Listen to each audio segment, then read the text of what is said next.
Welcome, ladies and gentlemen, to this presentation on the causes and effects of absolutism. I am Miss Jennifer Blank, and I will be your guide on this journey. So, let's talk about date ranges. We've talked about this before in my previous lessons, how some, ranges vary, right? Some historians think it starts here, others think it starts 50 years later. Well, from what I have been able to determine based on my vast historical knowledge and consulting the internet. The official range that we're looking at least per the AP exam, is going to be 1550 to 1800. All right, that's basically the range we're looking at. But when you really look at the prime time of absolutism, it hits that prime time date range of 1650 to 1789. 1789, of course, being the day of the French Revolution, but we'll talk about that in another lesson. So for the AP exam, you should use and know the official range, but when you're trying to triage in terms of what to memorize and what to really focus your attention on, look at that prime time range. That's where we're really getting into the high point of absolutism in France and some other countries. So that's the dates. All right, countries. So after the Age of Exploration, there are 5 key European nations that really dominate the entire region, that really become very, very important, especially for what we're talking about today. That's England, France, Austria, Prussia, and Russia. All right, so those are the big 5, as it were, so keep those in mind. All right, so situation in Europe, things fall apart. You should recognize that phrase from a famous poem. If you don't, you should Google it, look it up. You should know about that poem. Anyway, the Protestant Reformation was an incredibly destabilizing force for the political situation in Europe. All right, this started a vast power struggle because we have lots of religious wars because the Catholic Church is losing power in favor of Protestant religious belief, right? So the Catholic Church has already been declining in power anyway, and the Protestant Reformation really kind of put the nail in that coffin. So the places that are having the most trouble with this destabilization, of course, the Holy Roman Empire, which was not holy, nor Roman, nor empire, discussed. But that was a big problem. France also had issues. We'll talk about that in another presentation. We have the religious wars. Of course, the 30 Years' War was the big one. But the fact that the church power is down, this creates a power vacuum, and this power vacuum needs to be filled. Enter absolutism. So what is it exactly? So according to this, what I have here, it's the exercise of complete and unrestricted power of government by a monarch whose power comes directly from God. What does this really mean? Well, it means that the only person who can challenge the monarch, the only entity, is God. So if you're not God, you don't get to say boo to the monarch. They can do whatever they want. All right, so a perfect example of this, of course, as we know, is Louis XIV of France. But there are other examples.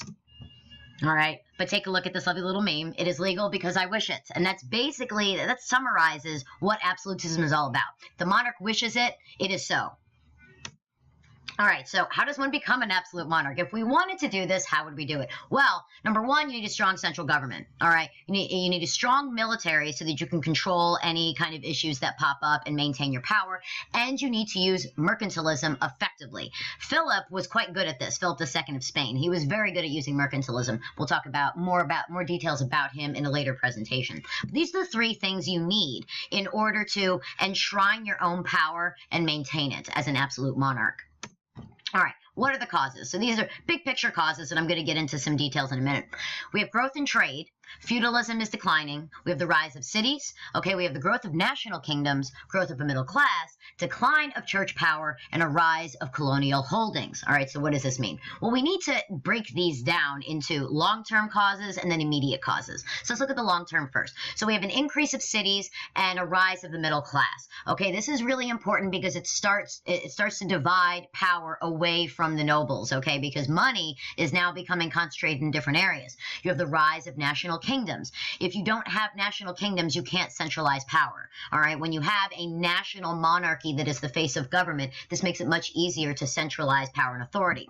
You have a decline of church authority, which, as we talked about before, creates a power vacuum that needs to be filled. The absolute monarchs were able to step in and fill it, and of course, like we said in the previous slide, the decline of feudalism. So now you need a new political system to run the country. So what are the immediate causes? Well, we have religious and territorial conflicts.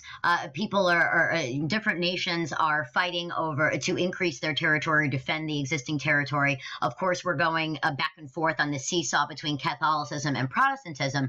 And in the German states, this is particularly pronounced. Okay, and at the end of all of this, you basically have the Holy Roman Empire being split in between 30 different territories, if you will, some controlled by Protestants, some controlled by Catholics. So this was a major problem. You have the increase of national armies, which again, as we said, that's a necessary condition to become an absolute monarch. And because of all of this chaos, you have a need for increased taxes. If you're going to fight wars, if you're going to defend your territory, if you want to consolidate your power, all of this costs money. So you're going to have to increase taxes. Okay. So I found this graphic in another teacher's PowerPoint. I thought it was really good and thought you should take a look. It's a nice visual of how we should see cause and effect in history. So you have long-term causes and immediate causes at the top, all right? And then, of course, this contributes to the rise of an absolute ruler. But you don't just want to talk about causes when you're talking about absolutism. You want to talk about effects. Just like there are long-term causes and immediate causes, we also have immediate effects and long-term effects. Okay, so you want to make sure that you keep all of these in mind. All right, so let's, just so you know, I mean, we said Louis XIV was the prime example of what an absolute monarch is, but we should talk about some other ones. Okay, we have Philip II of Spain, Peter the Great of Russia, Frederick the Great of Prussia, Maria Theresa of Austria, and Charles I of England. Okay, so these were some key absolute monarchs that you should keep in mind and be knowledgeable about. All right, so what were the effects? Big picture effects. We have the power of nobles is reduced. We have individual rights that are limited because, of course, if you have individual rights, then the king doesn't have absolute power. And that's kind of the definition of absolutism, the king having absolute power. So individual rights have to go. We have abuse of power and tyranny because where power corrupts, absolute power corrupts absolutely. And we have the fact that people desired freedom.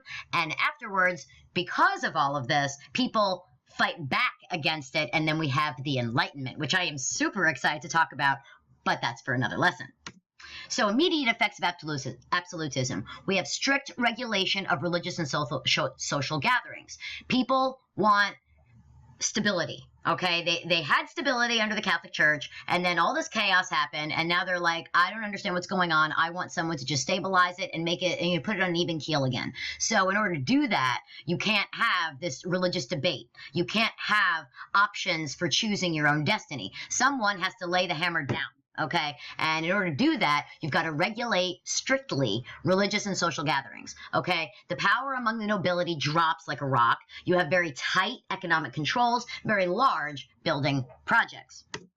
Long-term effects, we have the westernization of Russia. This is going to be very important. And as we get into the Enlightenment and enlightened absolutism, we're going to see just how and why this is so important. The Enlightenment happens, of course. We have widespread political reforms in England as a direct result of what Charles I did in England. And we'll talk about that in another presentation. This has a significant impact on the development of the United States going forward. We have a political revolution in France, which, as I said, is a train wreck, but we will talk about the French Revolution in another lesson. That's all we have for today, the causes and effects of absolutism in Europe. I hope you learned what you needed to, and I will see you next time.